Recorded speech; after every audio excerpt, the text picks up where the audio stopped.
La excelencia farmacéutica es nuestro compromiso con tu salud.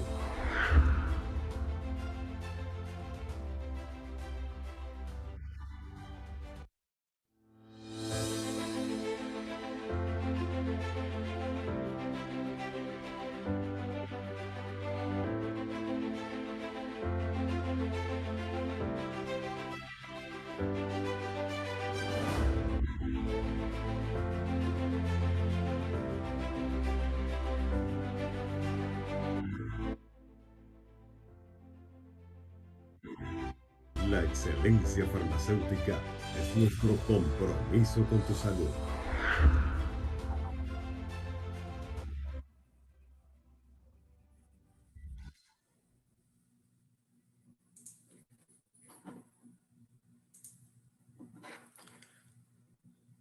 Muy buenas tardes, tengan todos los colegas acá presentes. Bienvenidos todos a esta nuestra actividad de hoy. Hoy vamos a tener un webinar bien interesante. Vamos a hablar acerca de vitamina D. Sabemos que la vitamina D tiene reconocidos efectos sobre la salud ósea. Recientemente también hemos descubierto que tiene también efectos reconocidos sobre el cáncer, la enfermedad cardíaca y la depresión. Pero, ¿qué con las infecciones? Y precisamente este es el tema que nuestro invitado de hoy, el obstetra ginecólogo doctor José Moreno Isturiz, presidente de la Sociedad Venezolana de Menopausia y Osteoporosis SOVEMO, encargado del foro órgano divulgativo de la Sociedad Iberoamericana de Osteología y Metabolismo Mineral SIBOM, experto latinoamericano en menopausia y osteoporosis y recientemente galardonado como maestro latinoamericano en endocrinología ginecológica por la Asociación Latinoamericana de Endocrinología Ginecológica, y quien nos pide siempre que lo mencionemos como el amigo de todos, porque realmente eso es lo que es un gran amigo. El doctor José Moreno Isturiz nos va a hablar hoy del webinar o del tema vitamina D en infecciones, evidencias versus controversias. Así pues, en los siguientes minutos el doctor va a desarrollar su tema y pues en nombre del gran laboratorio de Venezuela, Laboratorios Leti, Genéricos Venezolanos Genven y Laboratorios Biocontroles, en alianza con la Sociedad Venezolana de Menopausia y Osteoporosis y la Sociedad Iberoamericana de Osteología y Metabolismo Mineral, le damos la más cordial bienvenida para este webinar. A partir de este momento les agradecemos mantener apagados sus equipos para que puedan disfrutar de la conferencia, apagar sus micrófonos para evitar interferencia con la transmisión de este evento. Por favor, realicen todas sus preguntas por medio del chat y una vez más les reitero su presencia por acá. No quería despedirme para darle inicio pues a la charla del doctor Moreno sin antes recordarles, queridos colegas, que ya más de centenares de médicos venezolanos han fallecido por causa del COVID.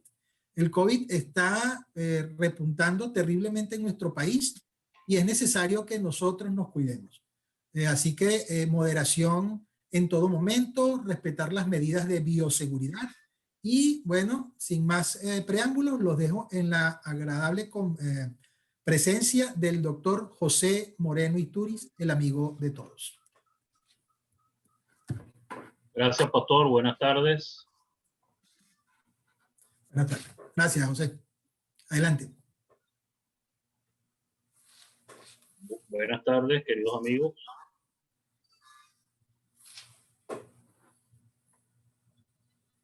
Agradezco al Laboratorios Leti y, por supuesto, a la presencia de ustedes a esta hora por estar con nosotros en la tarde de hoy. Y me encargará que habláramos de un tema que es muy interesante actualmente, que es la vitamina D en infecciones. Este tipo de conferencia no tiene ningún conflicto de interés, independientemente que el Laboratorios Leti nos haya invitado a ser lo más ético posible en la presentación de la misma. Y recordando pues la vitamina D, es un micronutriente esencial liposoluble que es considerada como una hormona, de la cual conocíamos hasta hace poco dos mecanismos importantes, que era regular la homeostasis mineral calcio-fósforo y proteger la integridad del esqueleto.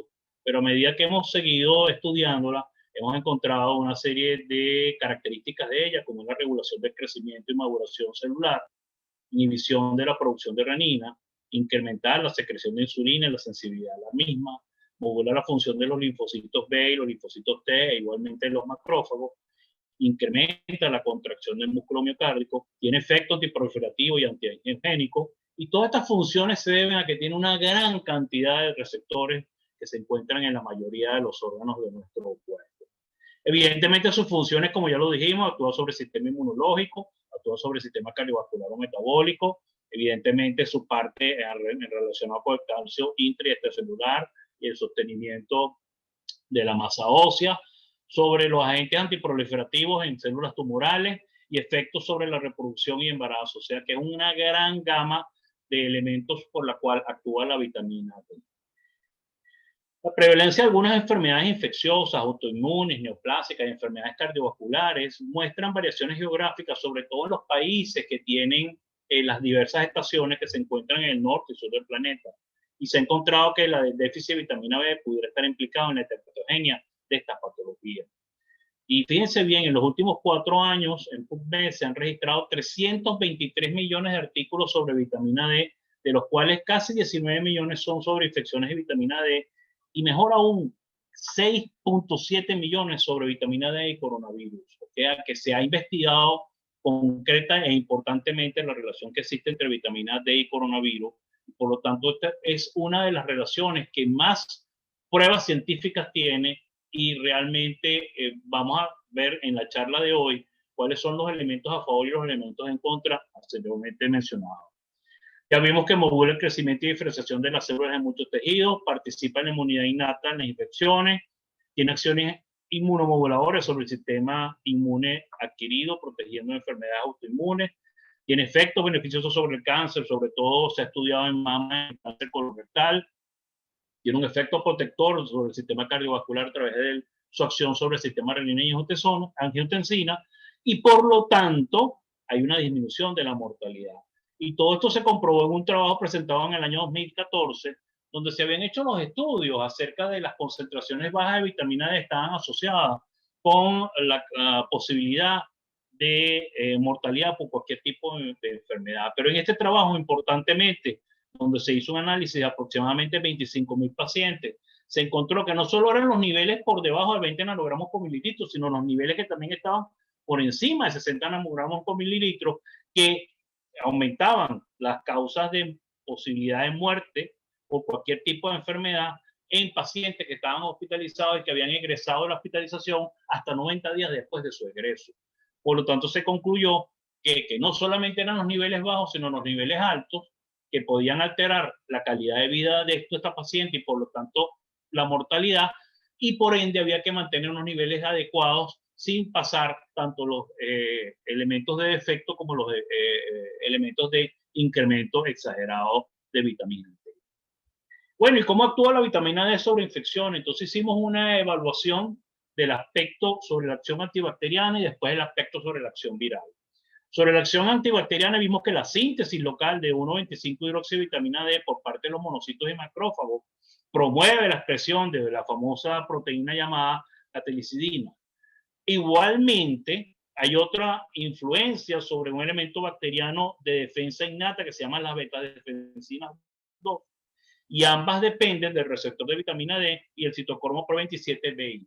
Igualmente, desde el punto de vista de acción bacteriana, la proteína D actúa sobre el mecanismo de absorción del hierro celular, ya que es un potente supresor de la hexidina que puede reducir el riesgo intracelular, que es un alimento de las bacterias y por lo tanto disminuye el crecimiento bacteriano. Desde el punto de vista de la acción viral, ya sabemos pues la presencia de las catalicidinas y la presencia de la defensina, que puede bloquear la entrada viral a la célula, así como puede suprimir la replicación viral. Igualmente, la vitamina D promueve y mejora la autofagia. La autofagia es un mecanismo inmune innato que consiste en una encapsulación de la membrana intracelular de orgánulos y proteínas dañadas. Igualmente también incrementa la formación de autofagosomas que van a producir el aumento de las catalicidinas. y por lo tanto la vitamina D puede desempeñar un papel crucial en el mantenimiento del equilibrio adecuado entre la autofagia y la apoptosis para maximizar las respuestas antivirales a la infección. Por otra parte, la vitamina D tiene un efecto de activación sobre los linfocitos T, los CD4, CD8, TH1, TH2, TH17 y los T reguladores a través de la maduración de las células dendríticas. Y esto es un mecanismo apasionado, limitando su capacidad de presentar antígenos a las células T y cambiando el perfil de las células T de los subconjuntos proinflamatorios TH1 y TH17 a subconjuntos TH2 y T reguladores que inhiben los procesos proinflamatorios, disminuyendo la tormenta de citoquinas, que es uno de los elementos importantes que incapacita al paciente cuando presenta estas enfermedades desde el punto de vista viral. Y todo esto lo comprobó Graham el año pasado, en abril del año 2020, cuando él señaló que había una inducción por parte de la vitamina D de la producción de catelicidinas y defensinas que podían reducir las tasas de supervivencia y replicación viral, así como reducir el riesgo de infecciones bacterianas y reducir la tormenta de citoquinas que causa inflamación y daño en el revestimiento de los pulmones, que puede conducir a neumonía y síndrome de dificultad respiratoria. Y recuerda que nunca dejes a Dios por fuera de tus proyectos, ya que Él es la clave del éxito. Y la pregunta entonces de la tarde de hoy, ¿es la vitamina D y su suplementación una ayuda? Y es importante destacar, es decir, una ayuda. No es que ella sola va a eliminar las infecciones virales y bacterianas desde el punto de vista de su función. ¿Y cómo sabemos esto? Bueno, por el conocimiento, el saber. Y se va a presentar a ustedes, mis queridos amigos, una serie de trabajos que hablan en favor y en contra, y al final ustedes mismos van a sacar sus conclusiones. Uno de los primeros trabajos fue presentado en el año 2013 en relación con la relación de vitamina D y los pacientes con HIV.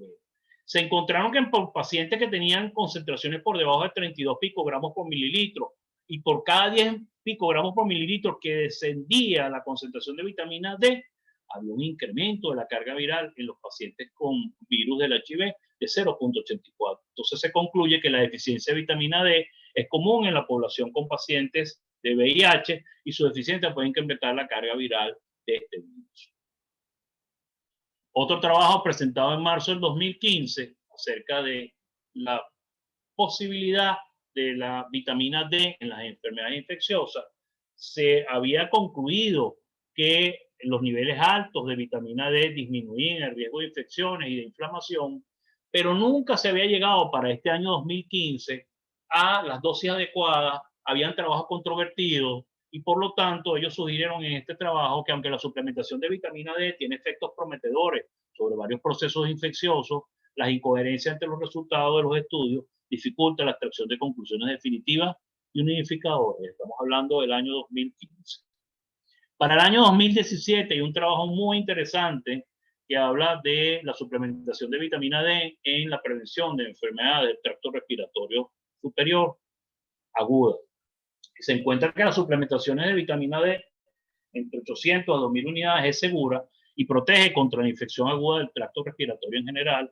Y los pacientes que eran muy deficientes, que tenían niveles por debajo de 25 nanomoles por litro, experimentaron los mayores beneficios de la suplementación con vitamina D. Para el año 2018, un trabajo donde habla de la relación de vitamina D en la prevención o en el tratamiento de la influenza y señala que los estudios muestran claramente que la vitamina D es sin duda parte de los factores complejos que afectan la respuesta inmunitaria y el mantenimiento de los niveles adecuados en niños y adultos es un factor esencial para mejorar el estado de salud en general e igualmente un componente importante en la lucha contra las enfermedades. En enero del año 2019 se presentó un trabajo bien interesante con una serie de autores de la relación de vitamina D y su suplementación en las infecciones del tracto respiratorio agudo, y las conclusiones fueron las siguientes. Primero, sugerían que la suplementación con vitamina D podía prevenir las enfermedades infecciosas agudas del tracto respiratorio superior, que aquellos individuos que eran muy eficientes eran los que tenían el mejor beneficio potencial, que aquellos que reciban suplementaciones diarias o semanales sin dosis adicionales de bolo también experimentaron beneficios, y las conclusiones de ellos serían que se debía introducir en medidas de salud pública la fortificación de alimentos con vitamina D, la suplementación en caso de deficiencia para mejorar el estado de la vitamina D en aquellos entornos donde la deficiencia es común. Y ser talentoso te abre muchas puertas y ser agradecido te las mantiene abiertas. Hicimos entonces una evaluación ahora de los trabajos a partir del año pasado. Uno de los primeros trabajos con respecto a vitamina D está relacionado con el virus del papiloma humano y se encontró que entre mujeres a nivel del cuello uterino la deficiencia de vitamina D se asoció con mayor susceptibilidad a ambos tipos de virus, tanto los de bajo riesgo con un riesgo relativo de 1.41 y los de alto riesgo con un riesgo relativo de 1.25. Otro trabajo presentado en abril del año pasado en relación con niños e infantes encuentra de que hay pruebas sólidas que la suplementación de vitamina D puede reducir las tasas de infecciones en poblaciones pediátricas. Se daba dosis de 30 unidades internacionales por kilogramo de peso a los niños y encontraban de que había una disminución en las tasas de infecciones en las poblaciones pediátricas. Otro trabajo de abril del año pasado, bien interesante porque había la relación entre concentraciones de vitamina D y la respuesta bacteriana al neumococo. Y encontraron de que evidentemente la vitamina D disminuía los linfocitos TH17 y la expresión de la interleuquina 17 y la interleuquina 22 y la secreción de mononucleares periféricos que eran estimulados en su elevación por los neumococos. Por lo tanto, nuestros resultados sugieren que la vitamina D3 puede modular la respuesta inflamatoria a los neumococos. Un trabajo de marzo del año pasado en relación con la vitamina D y los receptores de vitamina D, y se estaba formando para ese momento la imagen completa de las funciones inmunomoduladoras de la vitamina D y su receptor en el contexto de las diferentes infecciones virales, y para marzo del año pasado se decía que sería prematuro proporcionar recomendaciones sobre el uso de vitamina D para pacientes infectados viralmente.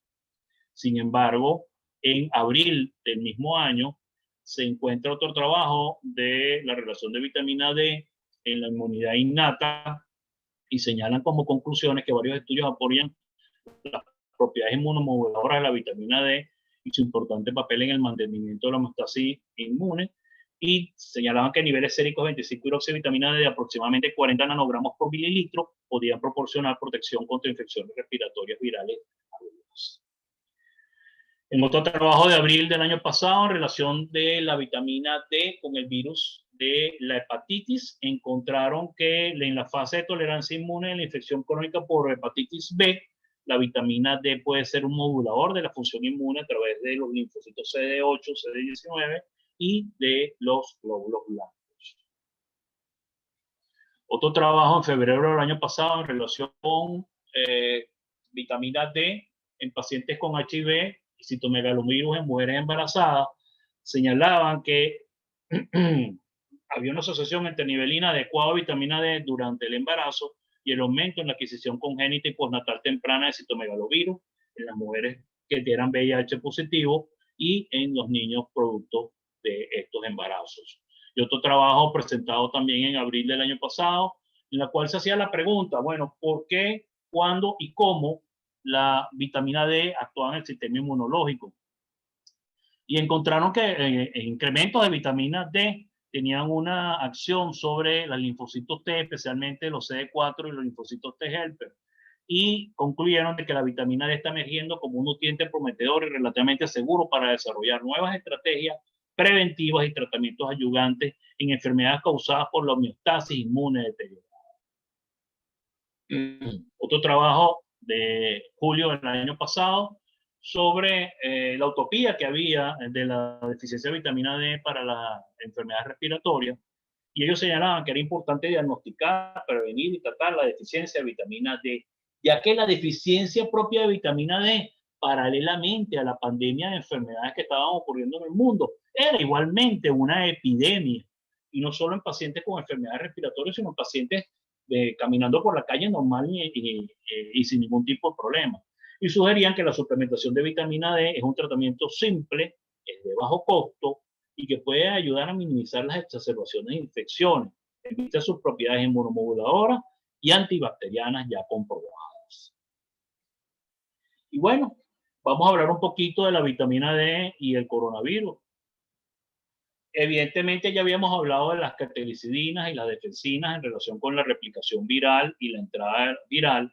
Ya habíamos hablado de la autofagia y ya habríamos hablado de los autofagosomas. Pero fíjense bien este aspecto importante de la vitamina.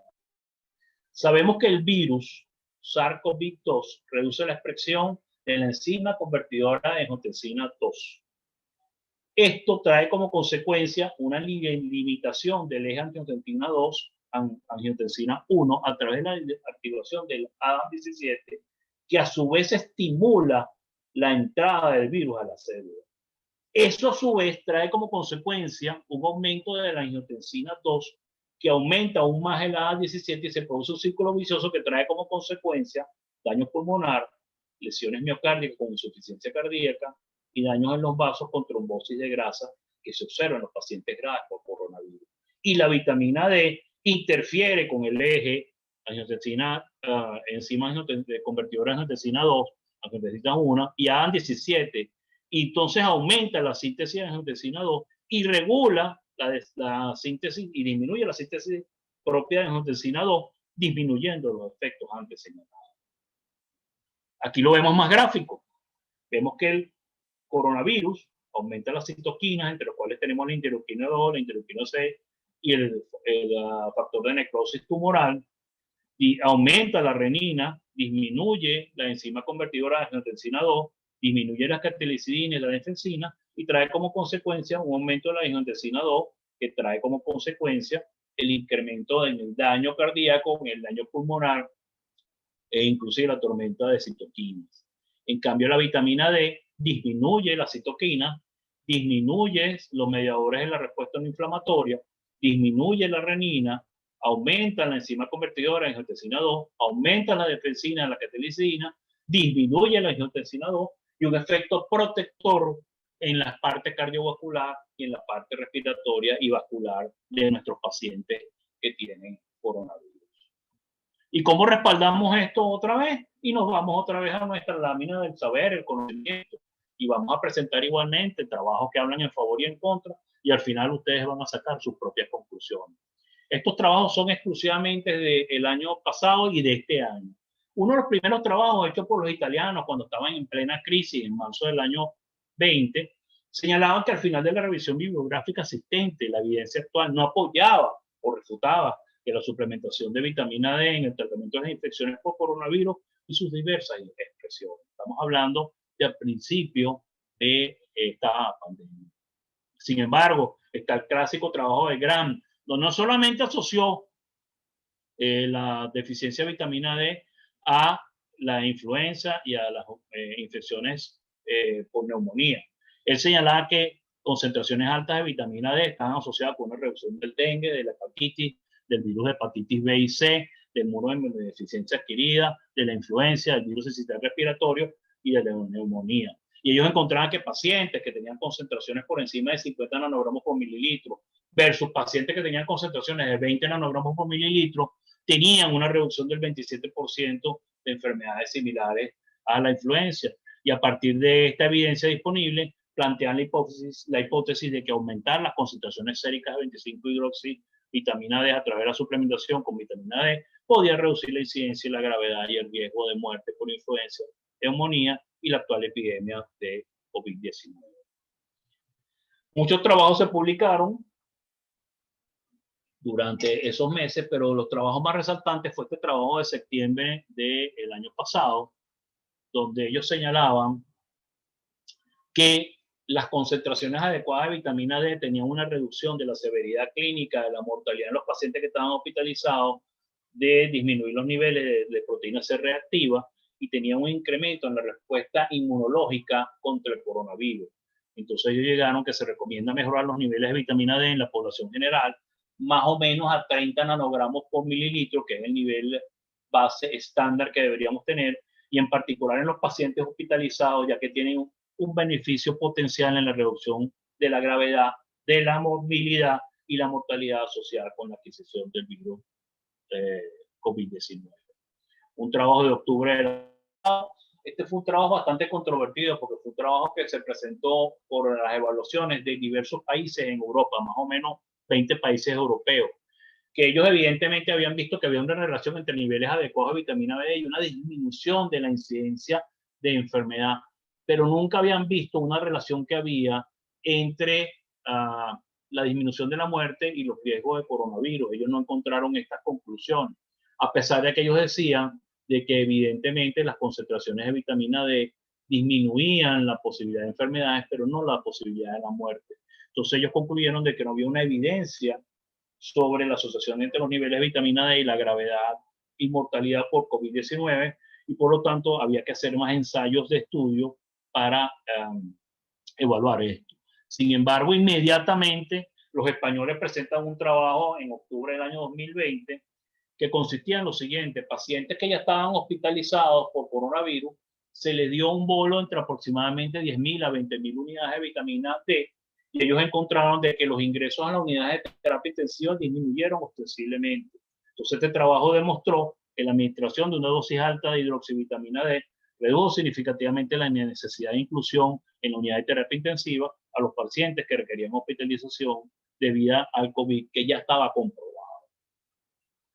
Un trabajo de mi gran amigo, el doctor José Luis Mansur, en Buenos Aires, él lo utilizó, y en Argentina, él utilizó dosis importantes de vitamina D, entre 50 a 100.000 unidades por semana, y concluye que la ingesta de vitamina D pudiera mejorar las condiciones de los pacientes para hacer frente y aumentar sus posibilidades contra el COVID-19 e inclusive otros cuadros infecciosos equivalentes.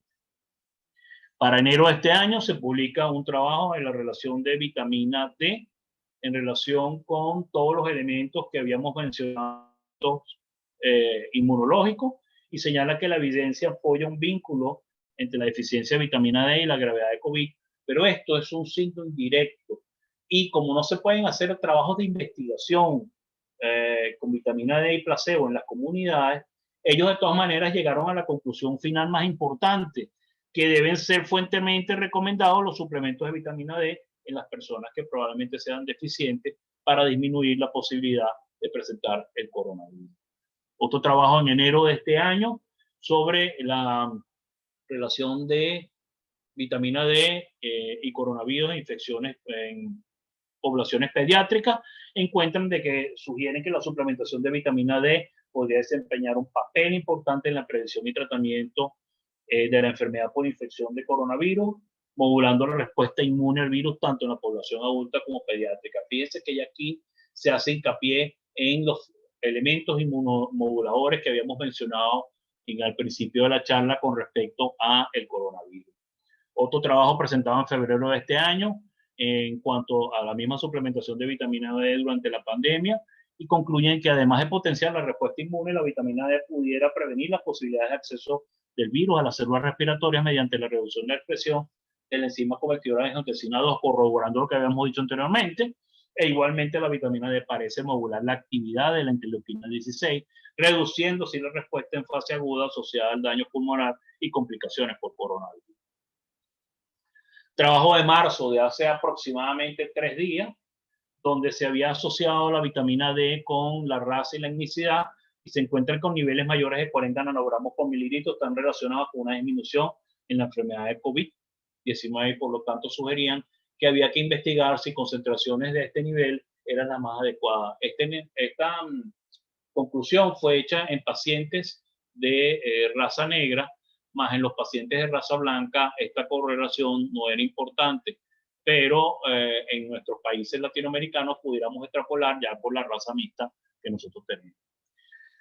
Quisimos traer un trabajo muy interesante, que es ya prospectivo, que se está haciendo en pacientes mayores de 65 años, que ese trabajo empezó en diciembre del año pasado y debe culminar en abril de este año, en pacientes mayores de 65 años con unas dosis importantes de vitamina D, y se señala que se está tratando de probar el efecto de la suplementación de vitamina D sobre el pronóstico de COVID en pacientes de alto riesgo, ya que ellos sugieren que la suplementación de vitamina D en dosis altas puede ser un tratamiento eficaz, bien tolerado y fácil y inmediatamente accesible para pacientes que tengan coronavirus, en estos pacientes mayores de 65 años, donde lamentablemente no hay tratamientos científicamente validados. Pero mis queridos amigos, no crean nada de lo que yo les digo hoy por respecto a mi persona. Pruébenlo, analícenlo como si estuvieran comprando oro. Para no cansarlos más y aprovechar el lapso de preguntas y respuestas, vamos a dar el mensaje para el ejercicio profesional de hoy. Los estudios muestran claramente que la vitamina D es sin duda parte de una serie de factores complejos que afectan la respuesta inmunitaria. El objetivo es que la suplementación debe mantener las concentraciones entre 40 a 60 nanogramos por mililitro. Su deficiencia o exceso pudiera estar asociado con un aumento del índice de mortalidad, no solo por las infecciones. La vitamina D activa, que es importante, puede ejercer un efecto protector pulmonar, renal y cardíaco en términos de reducción de la inflamación y fibrosis mediante la modulación de la función inmune a través de los efectos sobre todo el sistema inmunológico y sobre todo sobre los linfocitos T. Y evidentemente la hormona D es actualmente uno de los componentes vitales en el equilibrio de la salud y debe mantenerse dosis adecuadas de la misma. Por otra parte, su suplementación es mandatoria para mantener las concentraciones adecuadas de la misma. Niveles adecuados de vitamina D se correlacionan con niveles más bajos de interleuquina 6, disminuyendo así la tormenta de citoquinas que se presenta en el COVID. En el campo de la vitamina D y el COVID todavía es muy activo. Ya dijimos que hasta ayer habían 7 millones y pico de artículos y varios ensayos están en marcha y así vendrán nuevos datos que pueden cambiar o afirmar las conclusiones que hemos dicho hasta el día de hoy.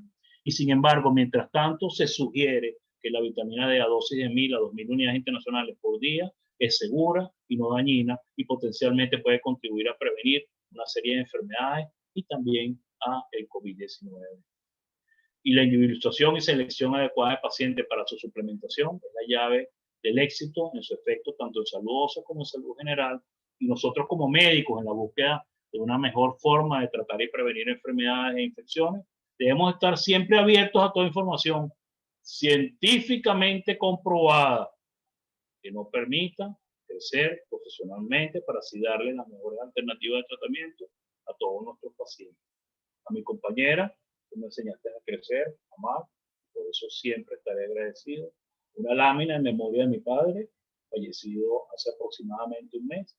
Y bueno, vamos a escoger el amor en lugar del odio, escoger la sonrisa en lugar del ceño fruncido, escoger edificar en lugar de destruir, escoger la perseverancia en lugar del abandono, escoger el cumplido en lugar de la crítica, escoger sanar en lugar de herir, escoger dar en lugar de recibir, escoger la gratitud en lugar de la queja, escoger la fe en lugar de la duda, escoger la confianza en lugar del temor, escoger actuar en lugar de postergar, escoger perdonar en lugar de maldecir, escoger la oración en lugar de la angustia y escoger la excelencia en lugar de la mediocridad. Amigos, cuídense y si logran hacerlo, vacúnense. Y muchas gracias.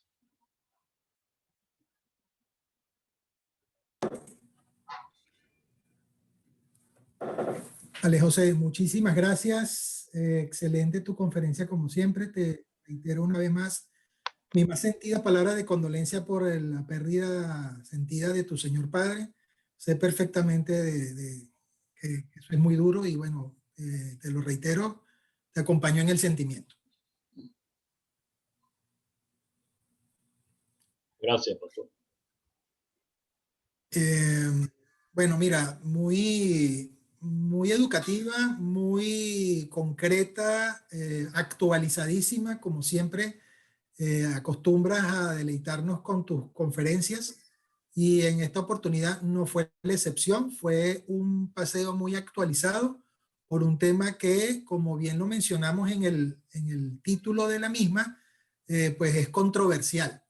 Y en razón de esa controversia, pues aquí ya hay algunas preguntas. Quisiera comenzar con una que siempre la hacen y siempre la van a hacer, estoy seguro de ello. No importa que tantas veces mencionemos esto y mencionemos los hallazgos de los estudios que dan cuenta de ello, pero valga la pregunta. Sabemos que en Venezuela estamos en un país tropical y que hay una incidencia de rayos solares básicamente durante todo el año. Y también sabemos que dentro de la fisiología de la vitamina D, la incidencia de los rayos solares pues permite la absorción de la misma, pero ¿es suficiente con las fuentes naturales de vitamina D obtenidas mediante la exposición al sol y la alimentación en un país como el nuestro? ¿O es necesario suplementar? Muy interesante la pregunta. Inclusive ayer en la tarde, cuando estaba en mi diario ejercicio, estaba viendo por la radio un periodista entrevistando a una doctora Ajá. que decía que solamente con el sol bastaba y sobraba. Y me van a disculpar, pero lamentablemente, fíjense bien, si usted está desnudo completamente durante media hora a las 12 del mediodía, hay una medida que se llama REM, y ese puede darle aproximadamente 10.000 unidades internacionales de vitamina D. Nadie está desnudo a las 12 del mediodía, todo el cuerpo durante media hora. Entonces la exposición de brazos, de cara, de manos, de piernas, nos da un determinado número de concentración de vitamina D, ¿okay? Que quizás pudiera llegar al tope de mantenimiento de los 30 nanogramos por mililitro, pero la suplementación, bien sea desde el punto de vista de la alimentación o de los elementos bioquímicos que los laboratorios traen, es mandatoria. ¿Por qué? Porque no tenemos esa concentración adecuada del sol. Además, tenemos que hablar del verdadero sol sano, y nunca tenemos el famoso sol sano porque hay nubes, hay alteraciones en la capa de ozono, hay neblina, hay una serie de elementos que no nos van a permitir la verdadera absorción de vitamina D. Y eso es mentira. Este país se hizo un trabajo que hicimos el doctor Martín y yo, y encontramos en nuestra institución, que es una institución de un cierto nivel socioeconómico, hay déficit de vitamina D en las mujeres embarazadas. El doctor Gregorio Riera en Valencia hizo un trabajo en las mujeres menopáusicas y encontró que había una disminución importante de las concentraciones de vitamina D en las mujeres menopáusicas. Y estando en Valencia, que es una zona donde hay mucho sol y mucho calor. Entonces, señores, no se confíen. La suplementación de vitamina D a las dosis que hemos mencionado en la charla de hoy no es dañina, no le va a ocasionar ningún tipo de problema. Entonces, ¿por qué no tomarlo? Pero de hecho varios colegas preguntan eso, si la vas a suplementar y están totalmente de acuerdo con ellos, la pregunta que viene a continuación es esa: ¿cuánto le vamos a dar? Entendimos que por las láminas pues incluso hay unas, digamos, categorías de dosis por edad, pero también por cuánto tiempo la vas a dar. Y eso creo que tiene que ver con la medición o la determinación de la vitamina D en sangre, que entiendo tampoco...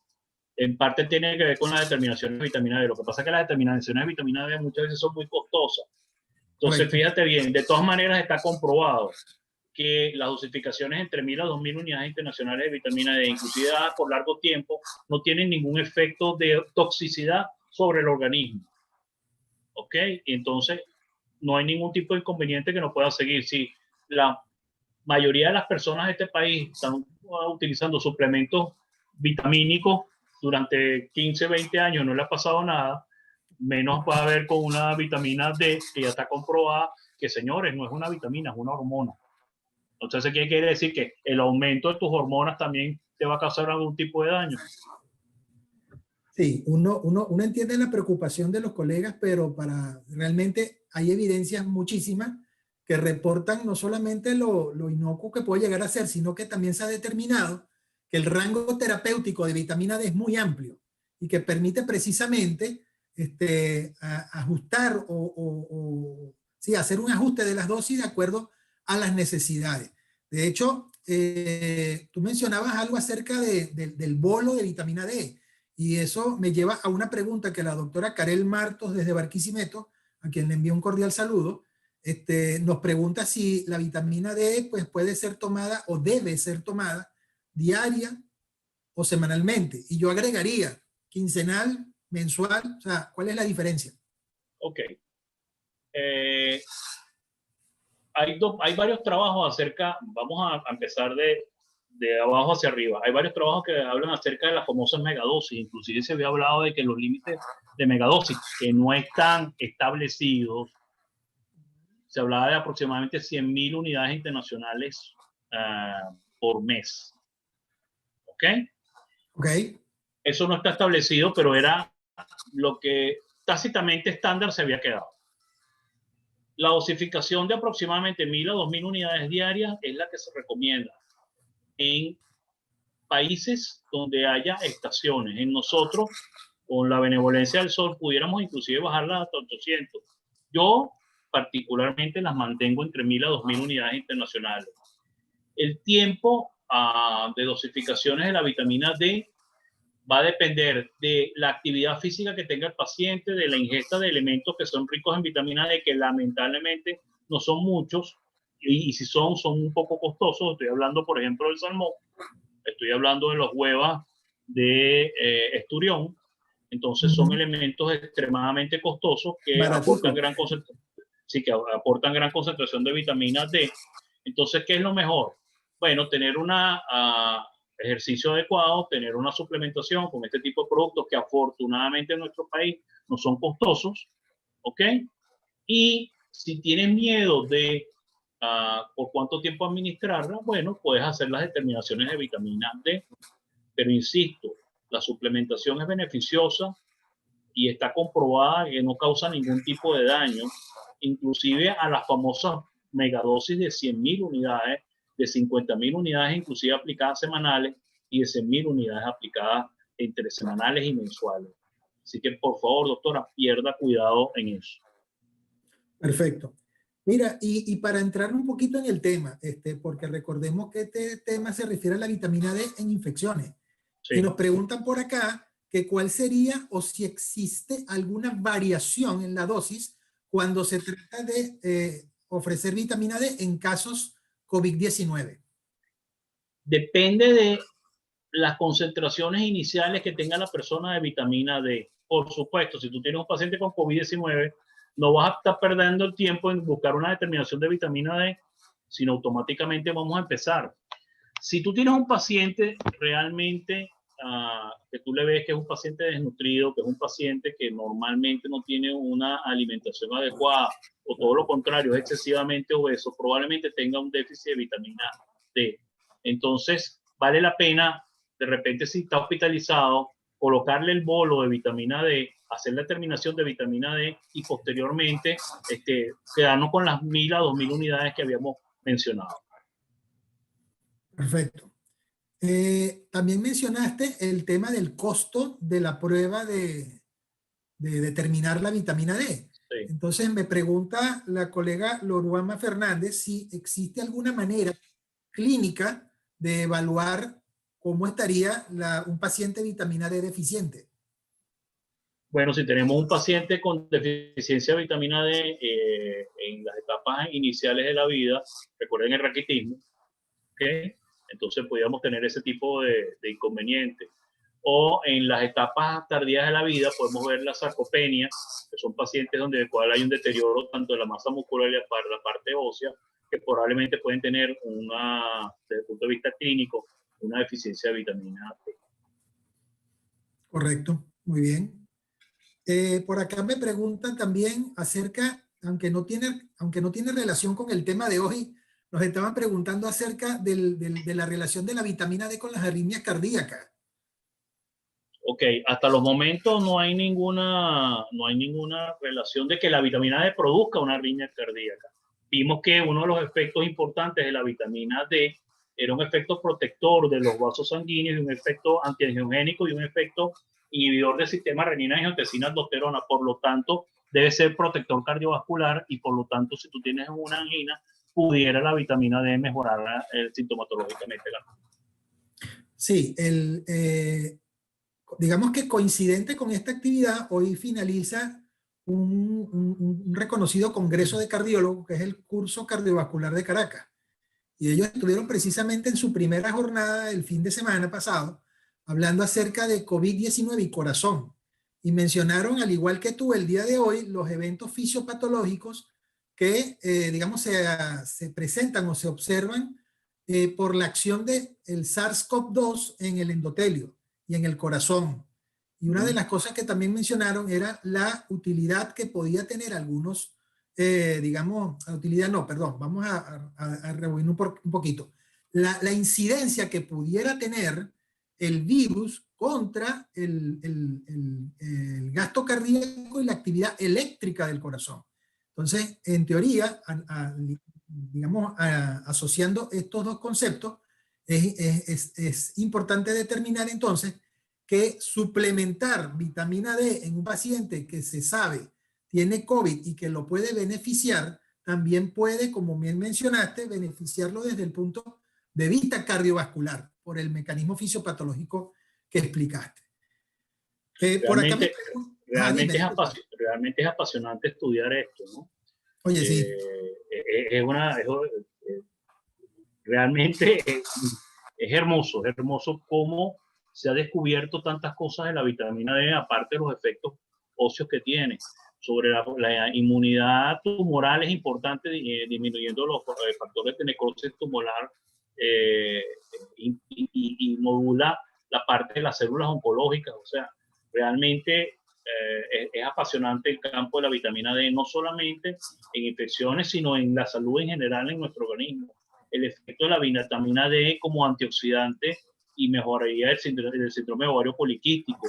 El efecto de la vitamina D sobre el metabolismo de la glicemia, disminuyendo el síndrome metabólico y disminuyendo la resistencia a la insulina. O sea, es apasionante. Hay que sentarse a leerla con calma y hay que sentarse a tratar y a trabajar con vitamina D. Yo los invito a todos los que están viendo, que estoy viendo que son 180 médicos, que se estimulen a trabajar con la vitamina D y vamos a presentar trabajo.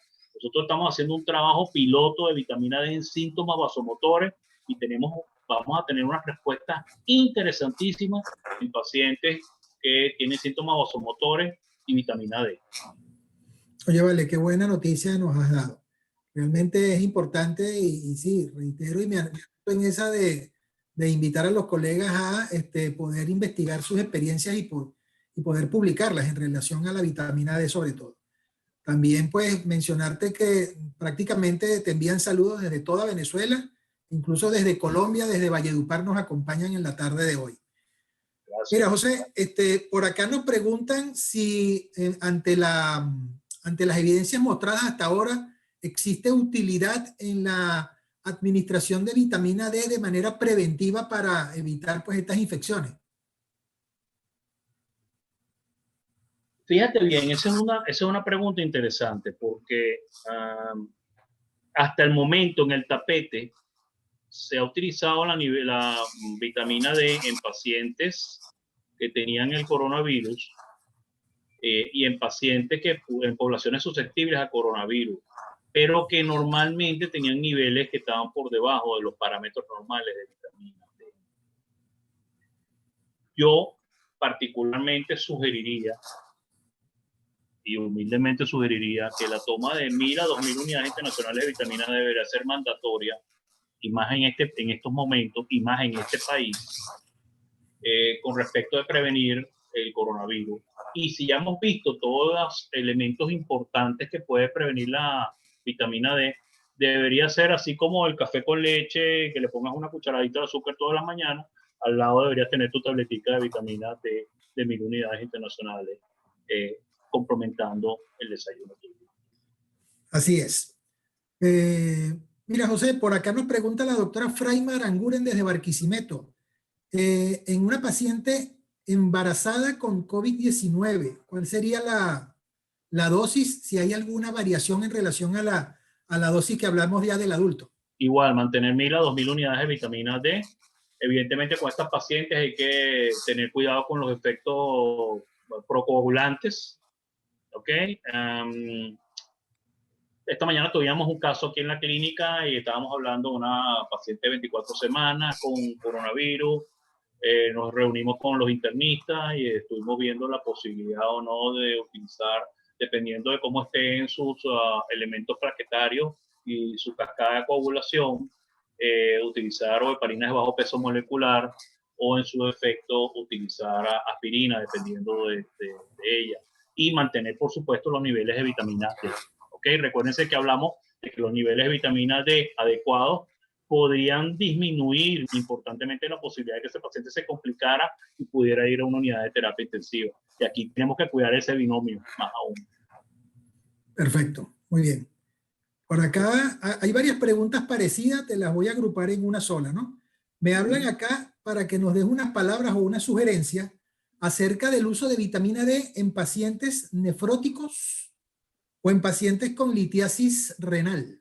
Ok, recuérdense que la litiasis renal depende de la ingesta de calcio o la ingesta, si es dependiendo de los elementos basados en oxalato de calcio, depende de la ingesta de calcio.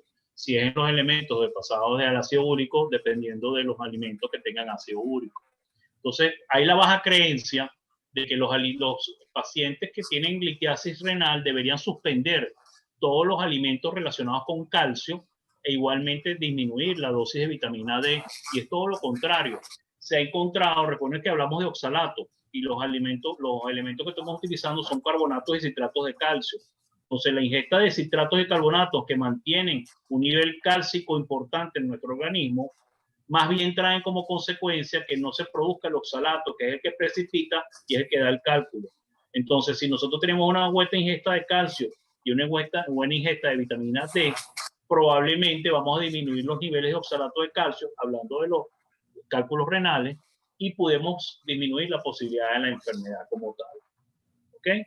Igualmente, la vitamina D, en relación con las carnes rojas y los alimentos ricos en ácido úrico, tiene un componente importante en disminuir el ácido úrico en la sangre, junto con los elementos como el allopurinol, que pudieran disminuir el ácido úrico, y por lo tanto no va a haber la presencia de cálculos a base de ácido úrico en nuestro riñón.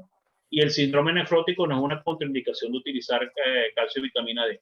Claro, ¿qué pasa? De vitamina D, claro, ¿qué pasa? En pacientes con síndrome nefrótico tenemos un problema, que una de las partes del metabolismo de vitamina D se produce en la parte renal, y si el riñón está un poco dañado, probablemente a ese paciente tendríamos que darle quizás un poquito de concentraciones superiores de vitamina D o bolos de punto de vista endovenoso. Perfecto. Y bueno, aprovecho tu comentario para pegarme con otra pregunta de la doctora Silvia Bustillos, quien nos interroga por acá acerca de las contraindicaciones absolutas de vitamina D. Hasta ahorita no hay ninguna. Ah, Hasta ahorita no hay ninguna. Que nosotros sepamos, no hay ninguna. Por eso le digo, fíjese que pusimos, se han hecho 7 millones de trabajos en relación con vitamina D y coronavirus. Hay 18 millones en relación con vitamina D e infecciones, y 300 y pico de millones de trabajos en relación con vitamina D y salud, y hasta los momentos no hemos tenido ningún tipo de contraindicación. Así es. Aquí, más que una pregunta, son un par de comentarios. Uno del doctor José Matos, quien habla acerca de los efectos beneficiosos de la vitamina D en la recuperación nutricional de pacientes pediátricos. Por acá también nos hablan acerca de que están totalmente de acuerdo con el hecho de que la exposición solar, cuando por el contrario es excesiva, puede traer profundos cambios en la piel que pueden dar lugar incluso a cáncer de la piel, por lo que se hace necesario suplementar. Sí, no, fíjense bien, vamos a aclarar ese punto de una vez. Ok. ¿Qué recomienda la Sociedad Venezolana de Menopausia y Osteoporosis y los consensos, tanto el consenso de Sibón, presentado en enero de este año, los consensos brasileños y los consensos panameños de vitamina D y sol? Tomar el sol entre 10 de la mañana y 11 de la mañana, o el sol de las 2 de la tarde hasta las 4 de la tarde, ¿okay? Más o menos media hora en ese tipo de sol, media hora al día en pacientes con camisa de manga corta, exposición a la cara. El sol que puede ser muy dañino es el sol que va entre las 11 de la mañana y las 2 de la tarde, y ese evidentemente puede ocasionar lesiones malignas de piel. ¿Ok? Hay que evitar el uso de los protectores solares, porque los protectores inhiben la capa de protector solar, inhiben la absorción adecuada de vitamina D. Entonces, ¿qué es lo que se recomienda? Evidentemente, si tú no quieres dañar la cara, si son damas, se pone su protector solar en la cara, y entonces, pero en brazos y en piernas utilizan, no se ponen ningún tipo de protector y hacen su caminata a las horas que mencionamos. Además que vamos a tener el efecto beneficioso del ejercicio. Entonces tenemos esos dos componentes importantes. En relación con la parte pediátrica, hablamos de dosis de 30 unidades internacionales por kilogramo de peso por día, que está relacionado importantemente con la salud desde el punto de vista de prevención respiratoria, de enfermedades respiratorias e inclusive de enfermedades de tipo alérgica en niños y lactantes. Muy bien.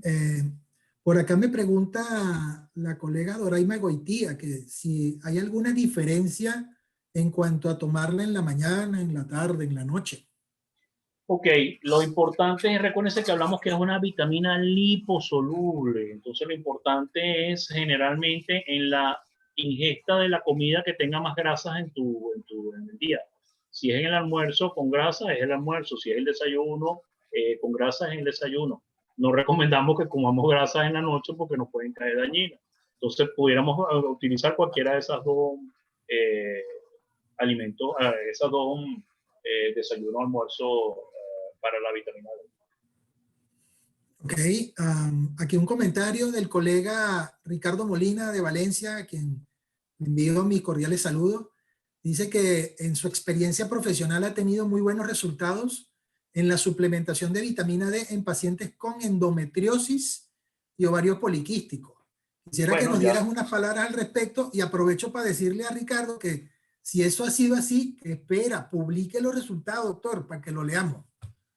Sí, bueno, habíamos hablado de los efectos que tenía desde el punto de vista de efectos antioxidantes de la vitamina D, en el efecto beneficioso sobre, inclusive en la dismenorrea, en la disminución de la producción de prostaglandina, y por ende puede tener un efecto importante en la endometriosis. Está interesante ese trabajo y debería publicarse porque no hay nada que lo que yo investigué de vitamina D y endometriosis por los momentos. Es correcto. Sí, señor. Bueno, ya se lo he dicho a Ricardo varias veces. Mira, Ricardo, hay que montarse en eso. Yo le recomendaría a Ricardo que lo primero que tiene que hacer es determinaciones de niveles iniciales de vitamina D en las pacientes que él inicia, hacer una evaluación de cada 3 meses, pedirle niveles y hacer el esquema de evaluación del dolor, y si hay esquema de la evaluación ecográfica, ver cómo está la progresión ecográfica y se debería presentar. Es un trabajo bien interesante. Así es. Perfecto. Por acá me preguntan también, bueno, me preguntan si puede usarse en combinaciones con calcio. Sí, sí, claro, sí, sin ningún problema. Sí. Que si son mejores los comprimidos o las cápsulas blandas. Yo soy amigo más de las cápsulas blandas, pero si tiene comprimidos, comprimidos, y si tiene gotas, gotas. O sea, el que mejor se adapte a el uso del paciente y el que mejor usted conozca. Eso también es importante. Realmente, bueno, aprovecho para comentarte que en términos de biodisponibilidad es bastante biodisponible. Mientras la utilicemos, como bien dijiste, con alimentos grasos, pues vamos a garantizar un elevado porcentaje de absorción. Sí. Y también recordar que, bueno, sencillamente esto, con el tiempo es que vamos a ir mejorando las concentraciones de vitamina D en sangre. Y bueno, así sencillamente, como bien dijiste, si tienes gotas son gotas, si tienes comprimidos orodispersables, pues son eso, y si tienes cápsulas blandas, pues también. Qué interesante, pastor. Aquí estoy viendo, perdona que me meta en tu trabajo, ¿no? Me estoy viendo una opinión de un traumatólogo, y eso es bien interesante porque tenemos problemas, y gracias a doctor Pedro, tenemos problemas de la adherencia de los traumatólogos a los tratamientos. Ya voy a tocar un punto delicado del tratamiento en pacientes que han sido fracturados. Se ha encontrado más o menos que en pacientes que se fracturan sin una causa importante por encima de los 50 años, ya inmediatamente nosotros debemos tratarla con calcio y vitamina D, inclusive utilizar un elemento, bien sea osteoformador o antirresortivo. Y vemos que la mayoría de los traumatólogos resuelven el problema y no dan tratamiento para eso. Y las estadísticas más o menos hablan de entre un 75 y un 85% en que primero no se hace el diagnóstico de osteoporosis o de osteopenia, o sea, o de mala masa ósea o de baja masa ósea, y en segundo lugar no se da ni siquiera tratamiento de calcio y vitamina D. Y yo agradezco su comentario y que sea un médico integral y que se incorpore a el uso de las recomendaciones de vitamina D en pacientes traumatológicos.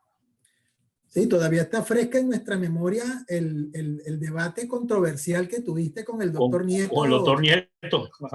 Traumatólogo reconocidísimo aquí a nivel nacional. Y bueno, al final básicamente fue una tabla, porque él estaba perfectamente alineado con todas las pautas y conocimientos que acabas de mencionar, pues.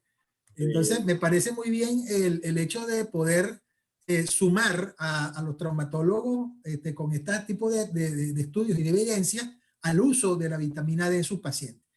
Y siguiendo con la controversia, por acá, unas líneas más arriba, hay una pregunta donde dice que hay oncólogos que prohíben usar vitaminas en pacientes con cáncer de mama y osteopenia, por ejemplo. ¿Podría usarse la vitamina D en estas pacientes? Ese es un problema interesante y definitivamente hay que estudiar y hay que saber de que no hay ninguna contraindicación del sostenimiento de vitamina D en pacientes oncológicos, y más si tienen quimio y radioterapia, porque recuerden que la quimio y radioterapia es enemiga del hueso. Entonces, ok, vamos a tener un paciente que a lo mejor se puede recuperar de su parte oncológica de la mama, pero que va a tener los huesos destruidos. Entonces, paralelamente, debe utilizarse el tratamiento con calcio y vitamina D, e inclusive, recuérdense que hay elementos elementos de bifosfonato que se utilizan también en pacientes oncológicos porque tienen el efecto dual de disminuir y prevenir las molestias, disminuir y prevenir el cáncer de mama y mejorar inclusive la salud ósea. Entonces, hay que estar estudiando y hay que estar en constante comunicación con la gente que maneja este tipo de cosas. Bueno, yo me voy a comprometer aquí públicamente, pero voy a buscar a algún colega oncólogo experto para que en un panel junto contigo, puede ser también a nivel de controversia, nos hable acerca de la vitamina D. Con mucho gusto, no hay ningún inconveniente, claro que sí. Claro. Beneficios del uso de vitamina D en pacientes diabéticos, José. Sí, ya vimos que ayuda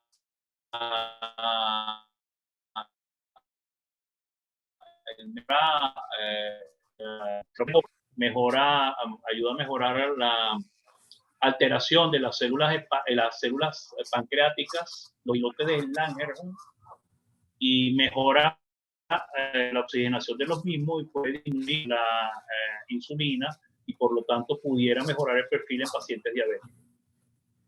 Perfecto. Ya por acá estamos ya llegando al final del carrito de preguntas. Aquí un comentario que dicen: excelente exposición, doctor. En la edad pediátrica, ¿la dosis varía en un paciente con COVID-19 en cuanto a si el manejo es ambulatorio u hospitalizado? Ahí sí me agarró, soy bien sincero. No, lo que había estudiado por los momentos era la dosificación en pacientes que podían tener algún tipo de infección sin hospitalización en ambulatorio. Hablamos de dosis, como ya dijimos, de 30 unidades internacionales por kilogramo de peso por día. De todas maneras, me voy a poner a estudiar más al respecto y pudiéramos, por su correo, hacer los comentarios al respecto. A priori les digo que no debe haber ningún tipo de variación, ¿okay? Inclusive pudiera ser más hacia el incremento de la misma por las bondades de la vitamina D con respecto a las infecciones y con respecto a estas poblaciones tan susceptibles como los niños y adolescentes, ¿okay? Sí, de hecho hay trabajos que hablan acerca del uso de esas megadosis en los pacientes precisamente que están hospitalizados, pero en quienes se ha determinado que hay deficiencia. Sí.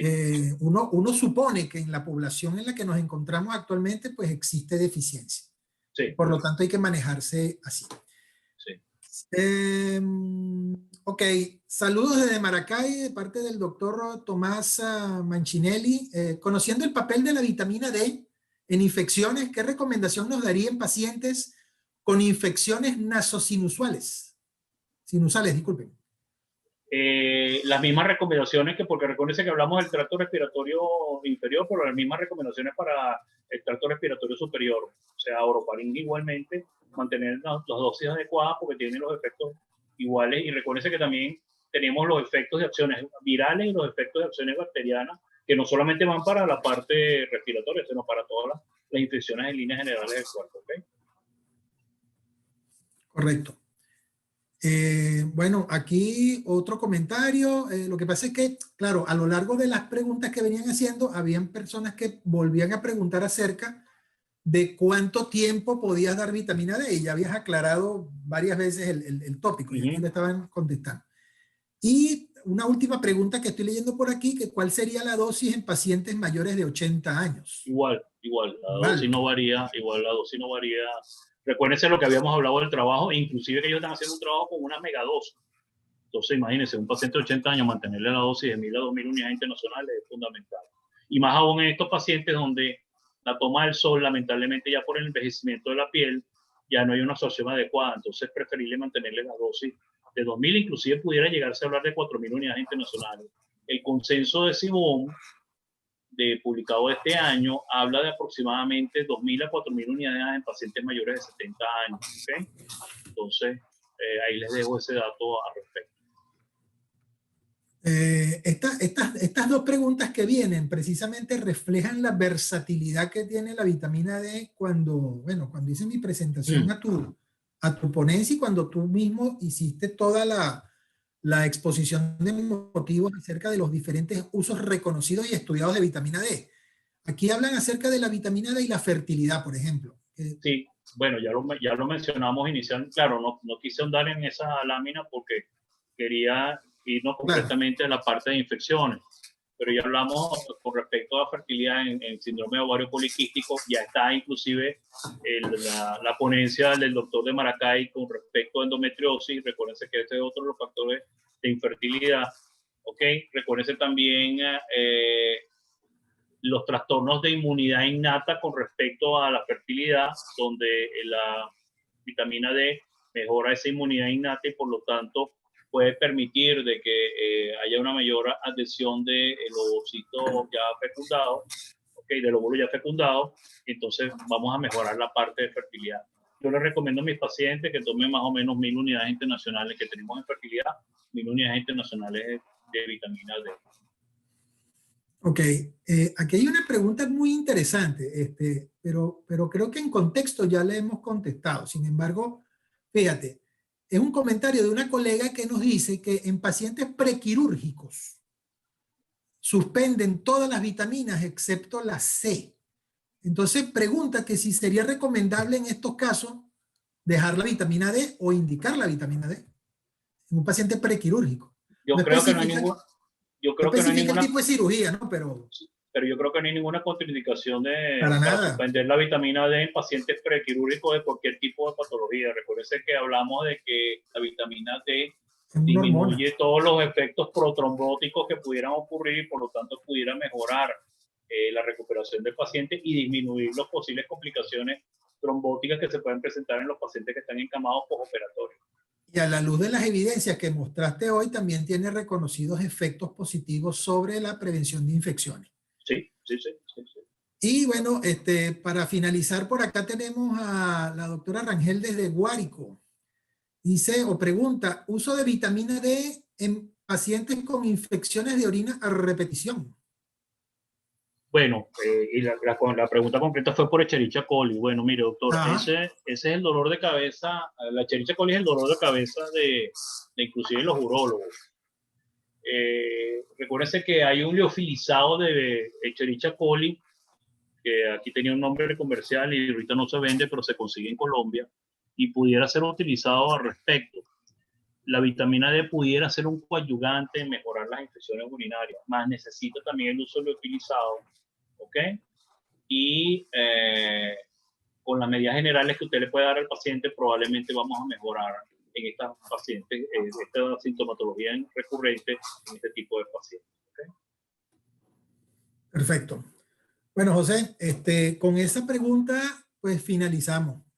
Fueron cerca de 200 personas, colegas de todo el país y de la hermana República de Colombia, al menos que pude ver, que nos estuvieron acompañando en la tarde de hoy. Vi también de España, estaba inicialmente el doctor Díaz Curiel, pero yo no lo veo, a lo mejor ya por la hora Bueno, le dio, cuando hice el sueño, paseíto no lo vi. Claro, claro, es que ya a esta hora ya son las 11 por allá, vale. Sí. Tus palabras finales, mi hermano. Estoy viendo a varios colegas por aquí. Bueno, mis palabras finales, muchachos y muchachas, hay que seguir estudiando, hay que seguir preparándose. Lo que yo les dije hoy hasta los momentos es cierto, pero mañana a lo mejor es falso. Entonces, lo que yo les recomiendo es que sigamos actualizándonos, no nos conformemos con lo que hemos aprendido hasta el día de hoy, sino que mañana volvamos a abrir el libro, volvamos a abrir internet y volvamos a evaluar lo que se está hablando.